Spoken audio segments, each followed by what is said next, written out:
You're listening to the Full and Thriving Podcast, a place where courageous women come to break free from food obsession, heal their relationship with their body, and strive to live a life that's present, lighthearted, and meaningful. If you're listening, my wish is that this podcast serves as a catalyst that inspires you to nourish your body, nurture your mind, and energize your spirit. I'm your host, Meg McCabe, a certified life coach and eating disorder recovery coach with a PhD in having a good time. Just kidding about that last part. Anyway, thank you so much for listening and enjoy the show.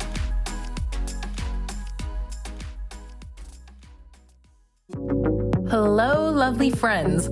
Before we begin this episode of the show, I wanted to officially announce that the doors to the Recovery Collective are open today through February 1st. If you're interested in becoming a member and joining my private recovery community for online workshops, guest speakers, group coaching, and annual retreats, now is your time to join.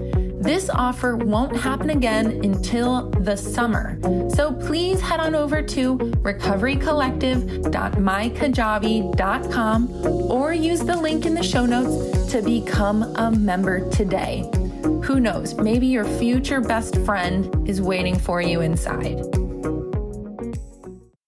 My favorite part about the Recovery Collective is that as of joining about a year ago, I finally realized how important it is to have a community in recovery. It was definitely a turning point for me to finally talk to someone who's understanding.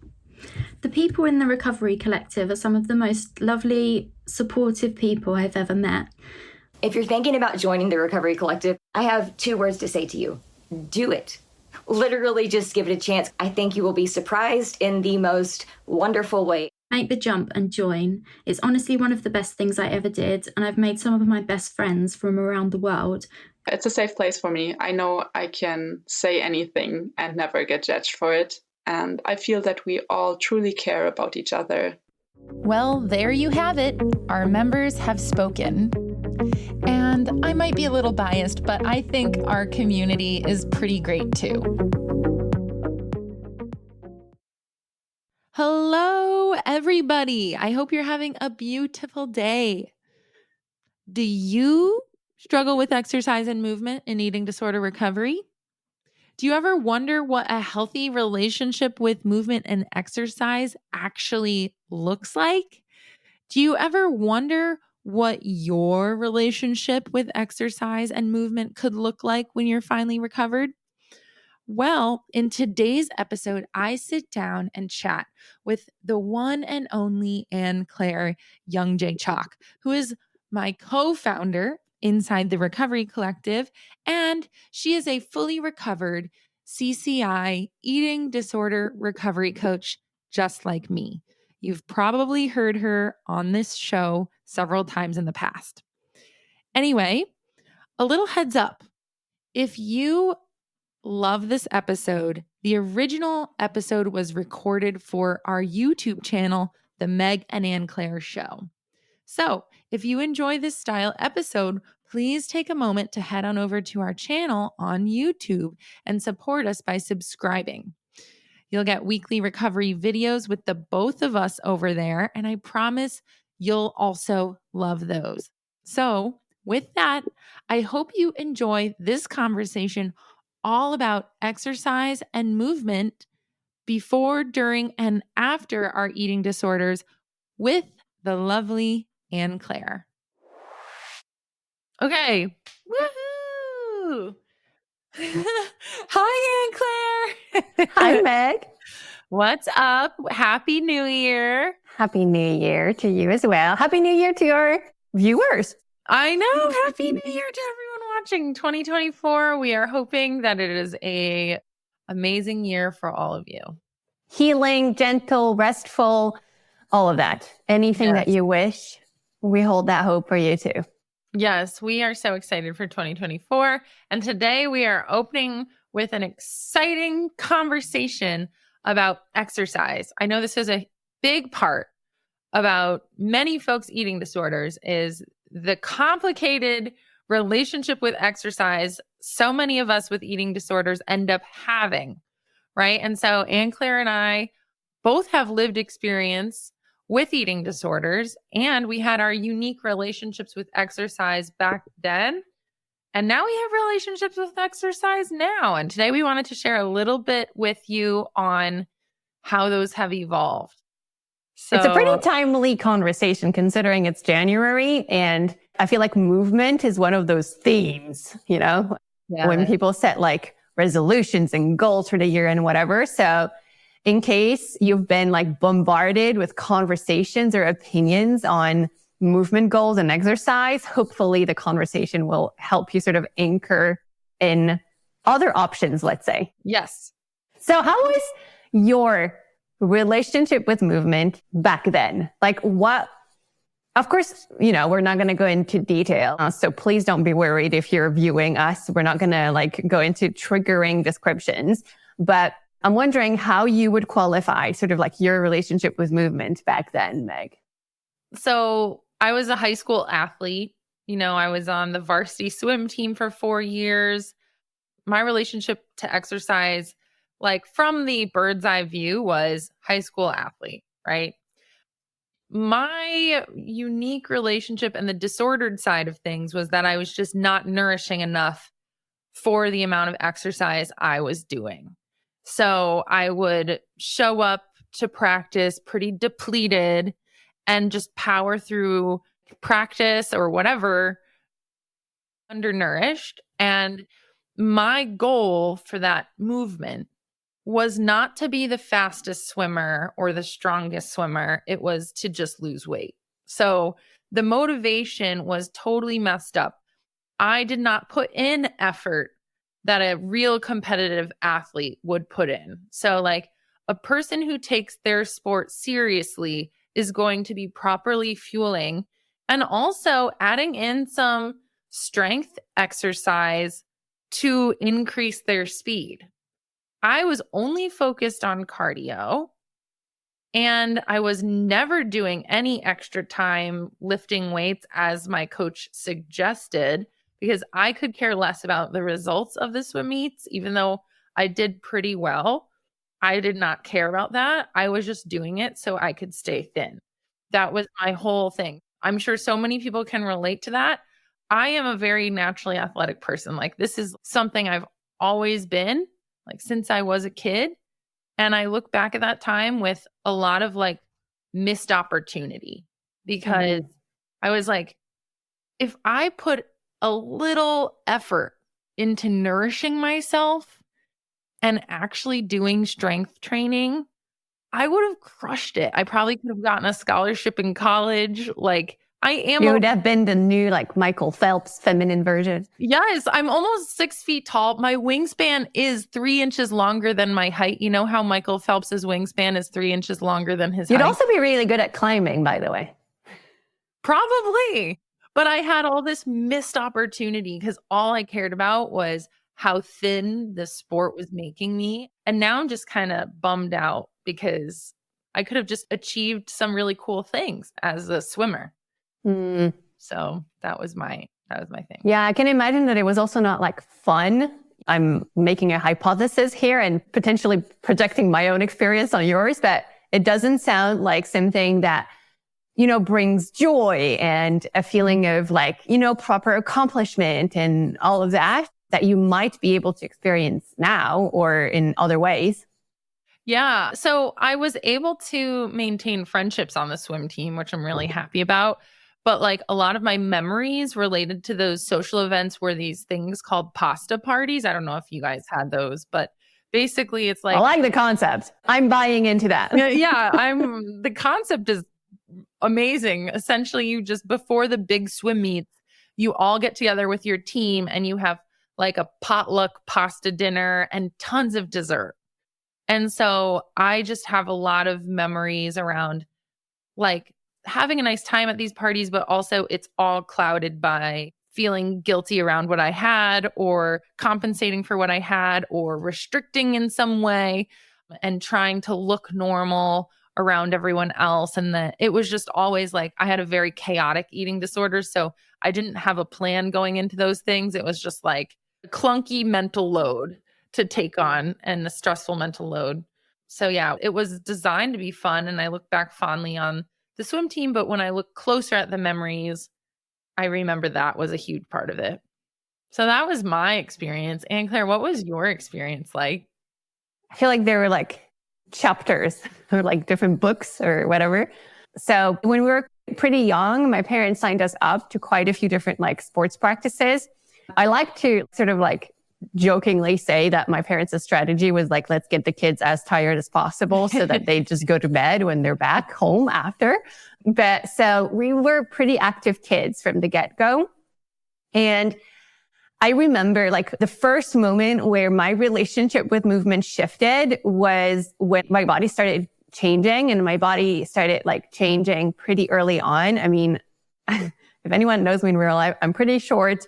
But at the time, I was one of the tallest kids. Like I developed my feminine shapes like pretty early on. I got my period pretty early on. And that meant that my body was different faster than other kids' is. And I used to do rhythmic gymnastics. So you would wear like, those teeny tiny leotards. And it ended up making me feel so uncomfortable because of the way that other people were looking at me and sort of reflecting back on me that my body was changing faster than others like of a similar age, that I actually decided not to join into like that 1 year's sort of like gala competition thing. Aww.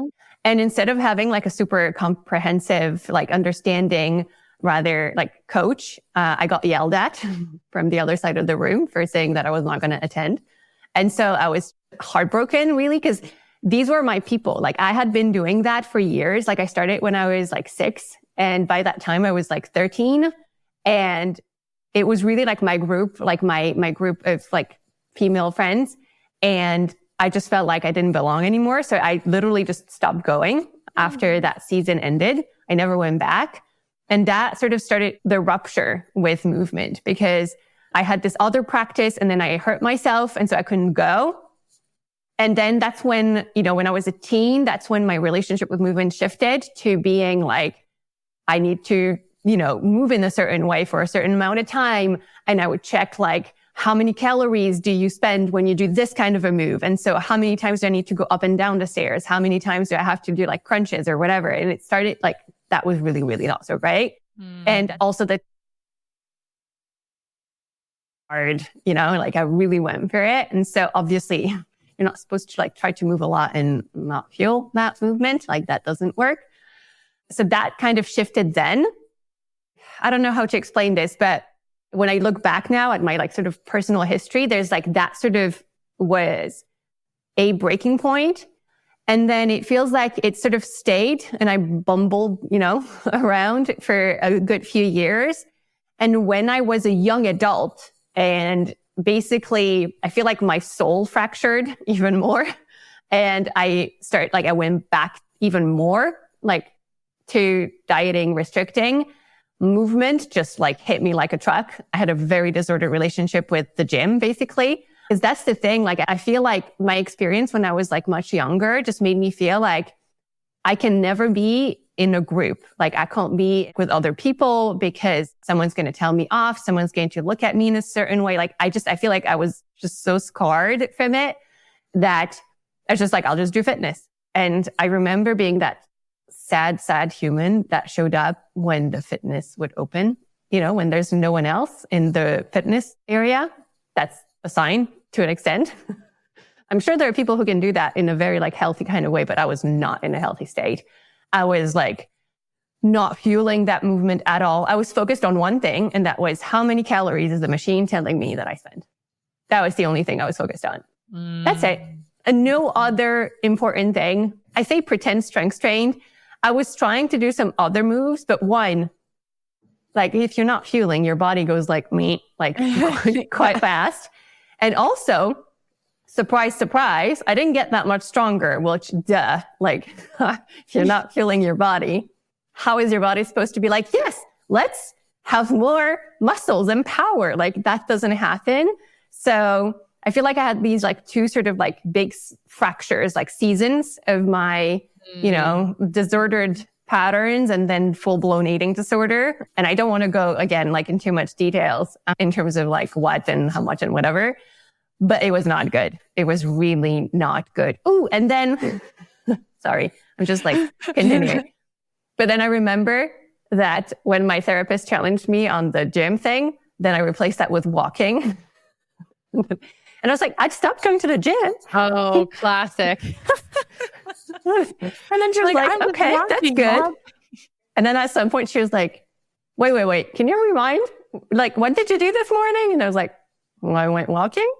And she was like, not impressed. So and you're like, it's not an exercise. And I was like, it's not exercising. And then that's when I got my first lesson about movement is movement. And Claire, it's still movement. And my intentions were the exact same. I said, I'm not going to the gym, but the intention behind the walking was the same. It was, I'm scared of what's going to happen if I don't. I'm using that to justify eating and all of that. So, in case you feel called out, So yeah, no, we're not buying it. We're not buying it. So, first of all, my heart goes out to you. The rhythmic gymnastics story makes me so sad. Yeah. That must have been so hard. It's such a hard time to like go through puberty anyway. And like all of that layered on top of it, being forced to wear like a leotard. And that's just like. Yeah, 2 years later, they changed the outfit thingy, like for the club. Like, because obviously everyone has the same, because then you will look the same. And then when you do the group things, like it looks cute. And it seems that they heard some people out because they finally chose like a sort of outfits where you had pants attached, which was great. Cause like it was basically like going out in a swimsuit in front of people. And it's just like my entire was just like, I can't, but yeah. Maybe your like quitting of the team had their wheels start to turn. I don't think so. No, you don't think so? Certain parents just like probably have heard their kids that were still on the team, because I know that because obviously I still had friends going. So I had sort of like indirect updates about what was happening in the clubs. And what was really hard is that I actually lost most of the friendships because I wasn't like going to the, training sessions and all that. So like, it just like, it was really, really hard on little me at the time. And I believe that when they did the update, they were asking opinions. And I think that some parents had been a bit more attuned to their kids' needs and said, hey, how about we choose like an outfit that would make the girls more comfortable? There are options with pants. How about we do that? Why not? That could be helpful. So I really don't think that it was me quitting, because I didn't even say why I was quitting. I was just like petrified, mortified, wanted the earth to swallow me, I was just like, I'm just never going to show up anymore again. And that's it. So. Yeah, that's so sad.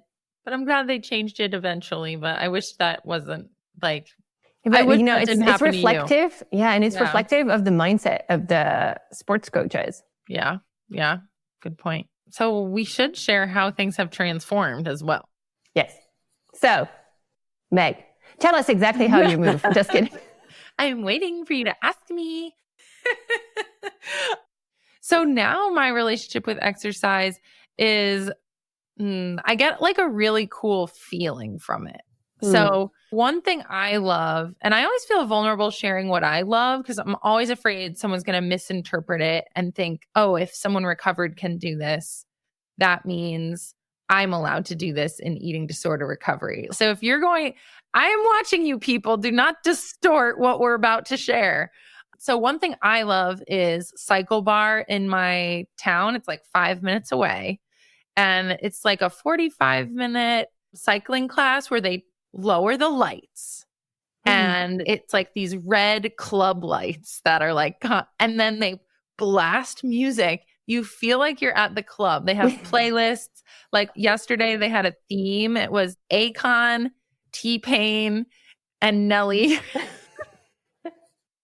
And I was like, this is the bomb. I'm in there. I'm having so much fun. You can change resistance. It's not about like burning calories. It's about the fun. It's about the strength. Like you're cycling, but you're changing resistance. They also have arms in there. Like there's a lot of community. Like I usually get coffee with 2 of my good friends after the class, and I have so much fun, and I feel so strong. Like when I'm in that class, I show up for myself, and I feel like I am crushing it. Like there's something about me being like, my legs are strong and I can see what they're doing. And I get very empowered by that. And they even like will send us our stats at the end, like numbers, which would have been really triggering in the past. But now I just look to see where I placed. I'm like, ooh, I came in second today. You know, like, it's like I crushed you. You owe me coffee. It's like all it is. It's like my little competitive vibe needs to like check the email and be like, okay, I ranked third. Okay. Or, ooh, I came in first today. And then I'll like show off to Dan. I'll be like, I came in first today. And that's pretty much as far as it goes. Like, I couldn't tell you like the calories or any of that because I don't care. Like, I know I showed up like to honor myself, to start my day in like a high energy, fun way with my friends. And that's been my main thing right now. And then other than that, outdoors is like my joyful movement. I'm committed to doing a little bit more hiking this year. That was my thing with Dan. We were just thinking, you know, we need to explore hikes in Connecticut. So we bought a little book on like Connecticut hikes, and we have a few friends in a chat group that we've decided to like text hiking photos to.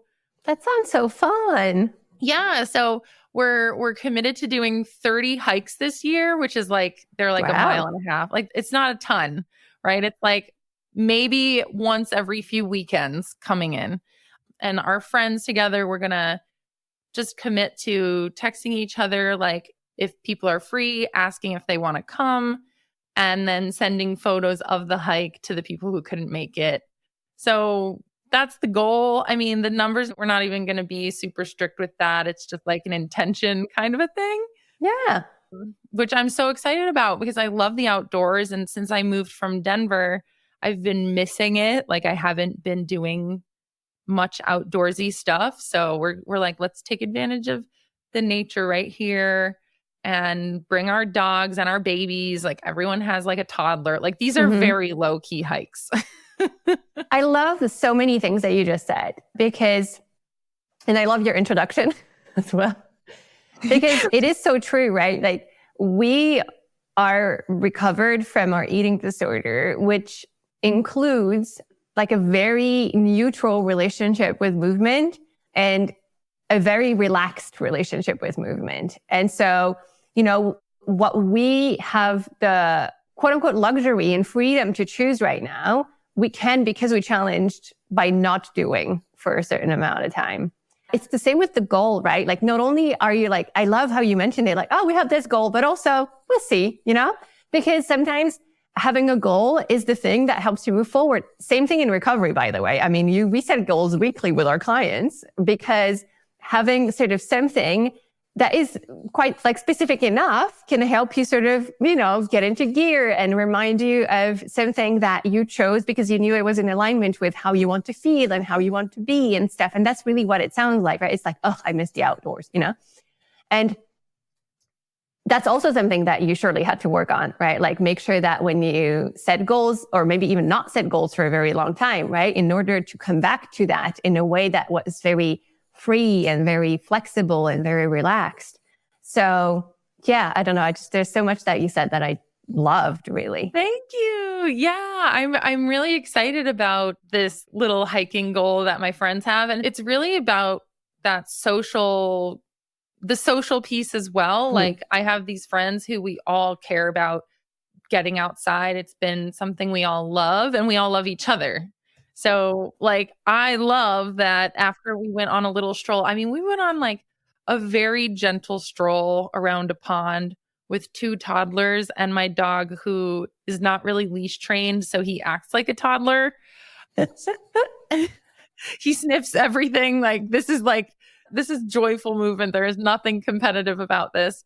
And we just took a little group photo at the end and we sent it to our friends who couldn't come. And I just was like, it's so fun. And then our friends are in Maine this weekend and, they sent a photo of them in Maine. And so it's kind of like this little cute accountability. It's actually a community. Yeah. That we're see, leaning on. Something that doesn't happen when it's just rooted in disorder is I remember specifically saying no to joining social activities because I had to go to the gym, because no, I can't do a walk. That's not enough.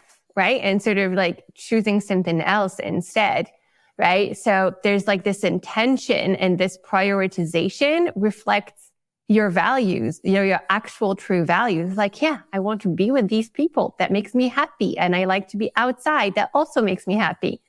And that's fundamentally not the case when our movement is disordered, right? And driven by numbers or, what our body's supposed to look like at the end of it or whatever, right? Yeah, that's such a good point, because if I was stuck in my disorder, I probably would have said yes to the hike, but then I would have felt like I had to go to the gym after, right? Or you have to be strict and get your idea of what exercise should be out of the way to please the eating disorder. Yeah. Like, I think now it's just like, oh, cool. We got a little movement in. We enjoyed each other's time. And we got some cool views of like Connecticut nature. So I don't know. It's been really nice. But yeah, it's been fun to see how it's transformed. I was not really dedicated to any sort of like higher intensity movement for a long time. Like during COVID and like for that, like I would go to the gym a little. But I'm loving Cycle Bar too. It is like my favorite thing. It is so me. Like if you know my personality, at 8 a.m., I am so down to go low key clubbing with a group of people on a bike. I can totally imagine her doing that. I know so many people would be like, that sounds like torture. And I'm like, that sounds like the coolest thing ever. So, and that's how we know, right? Is when it's just like, it brings us so much joy and just like, excitement. Yeah. Oh, it's so fun. I can't wait. I look forward to going. But anyway, Anne Claire, how has your relationship with movement changed? So I think I get as excited as you do about the cycling thing as, for me, going to the park and seeing my ducks and my squirrels. Oh my God. I love that. Wait, so you have that, like your joyful movement is rooted in animal loving. Yeah, it just makes me so happy. So the most regular movement practice that I have is going on a stroll. That is currently in my life, that's the only regular form of movement. Also, in cleaning my apartment, but I really don't like. It's not joyful. Let's put it that way. But like that genuinely brings me joy to go on my walk. And I always go and I don't listen to anything. My phone is on silent or even airplane mode. And it will just get me so excited to go say hi to my ducks. They're not obviously my ducks. They're in the pond of the park, but I just pretend like they're mine. Do they have names? Do you name them? No, but the different kinds of birds are either like birdos, birdies, little birdie bird. I don't know the names of birds. It depends on their size and their character. So crows are birdos. Yeah, you don't need to know more because everyone's going to think I'm completely bonkers crazy. And I love spotting squirrels. It just makes my day, like when I see a squirrel. And I have to be very mindful when I walk to spot them, because the best way to spot them actually is to hear them, either because they're chomping on nuts and you can hear a little like, and it's so cute, or because they're jumping in the trees and then you can hear like the branches and the leaves, if there are leaves on the trees, move. And so this connection to nature really taught me to actually mindfully walk. And it just makes me so happy, like so happy. Like I genuinely feel like I had to explain this to someone not so long ago. It's like, I genuinely feel like when I go to the park, I'm held by nature. Like I'm held by the trees. Like I feel like I'm in a conversation with the trees. I know it's going to make me sound completely like woo-woo, but I just like, it really like fills me with like this, I don't know. It's just like, it feels so good. So that is my most regular form of movement, is just going on a stroll. It's also good for my mental health, because obviously, as it is the case for you, we work from home a lot at the time. And so I know that that means that I go out of my apartment, and that's very good for mental health and stress. And, you know, simply having a start and an end to the day can be quite nice to have like that as an option. So I quite like that in the mornings. But that's just because, you know, it's a routine that works in my life. Would have been absolutely not okay in the past, as I've mentioned before. Walking was not like done in a mindful way. Like the pace was not the same. My mindset was not the same. I was always multitasking. I was always listening to something, learning by, because I mean, why would I waste time? Right? Like it was just ridiculous. And now I'm just like going and literally bathing in nature. So I do sometimes do other forms of movement, and that is extremely seasonal. So, you know, last year I had a gym membership, and then I stopped my gym membership because my ankle was a bit like injured and not feeling so great. So I was like, I'm not going to pay for it. I'm certainly not going to go when that's clearly not what my body needs. So just canceled it. No emotions. Just being like, yeah, not the thing for now. I might go back someday. I don't know. But it's just so different. Like I don't know, like it's helping me breathe better instead of being something that is stressful.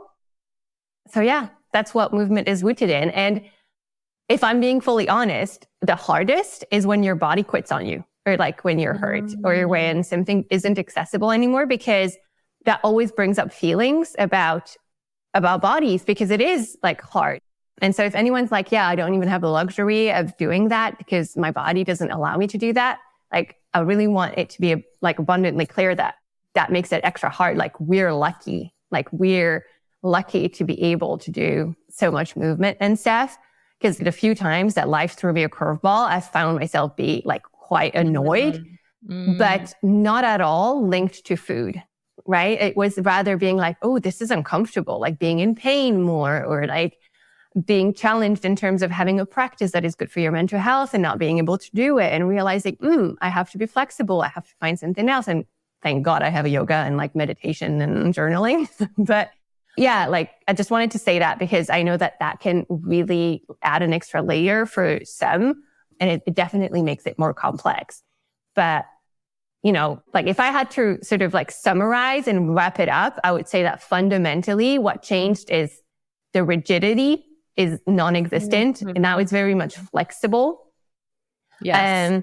Like there's maybe a routine, but even a routine is very flexible, right? My intention fundamentally different. Like it used to be focused so much on like what my body was supposed to look like and how many calories I could like spend or whatever.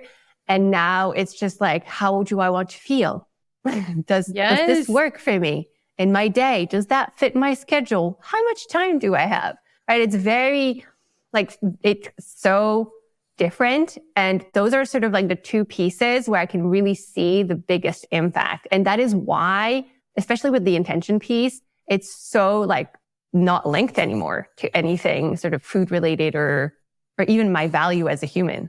Yeah. Yeah. I love that you emphasize the flexibility, because I feel like that's one of the strongest indicators that your movement is disordered, is when you become totally rigid with everything and you feel guilty when you can't do something, or you feel like you can't eat because you didn't move that day, you know. And even just like you highlighting that canceling your gym membership was like a really neutral, chill experience. Like someone with a really disordered relationship with food, that might be really panicking, like a panicky thing, or maybe they would go to the gym and continue to re-injure themselves.